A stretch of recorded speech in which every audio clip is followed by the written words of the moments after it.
ARE တိုင်းဒေသကြီးပန်းတနော်မြို့နယ်မိသက်ဦးစီးဌာနကဒီကနေ့မနက်ပိုင်းမှာမိဘကြိုတင်ကာကွယ်ရေး73စီအယောင်ဆိုင်များမှာကွင်းစင်းစစ်ဆေးဆောင်ရွက်ပါတယ်။အဲ့လိုဆောင်ရွက်ရမှာပန်းတနော်မြို့နယ်မိသက်ဦးစီးမှုဦးမမောင်ဦးရဲ့အနီးကပ်ကြီးကြပ်မှုဖြင့်မြို့နယ်မိသက်ဦးစီးမှုရုံမှာ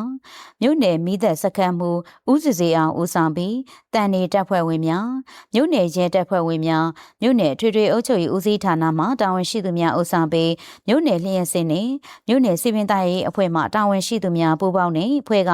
ပန်းတနော်မြို့နယ်တွင်ရှိ73စီအယောင်ဆိုင်များမှာမိဘကြိုတင်ကာကွယ်ရေးပစ္စည်းများထားရှိမှုကိုစစ်ဆေးခြင်းရေရရှိဆောင်ရွက်ထားရှိမှုကိုစစ်ဆေးခြင်း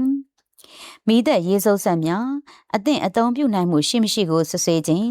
လက်ဆက်ပစ္စည်းများကောင်းမွန်မှုရှိမရှိကိုစစ်ဆေးခြင်းနဲ့မိသက်အိုးစီးဌာနရဲ့မိဘလုံခြုံရေးစစ်ဆေးထောက်ခံချက်ရရှိနိုင်ရေးရှောက်ထားရန်နဲ့ရရှိပြီးတဲ့ဆိုင်များကိုအချိန်မီတက်တန်းတိုးနိုင်ရေးတို့ကိုမှာကြားပါတယ်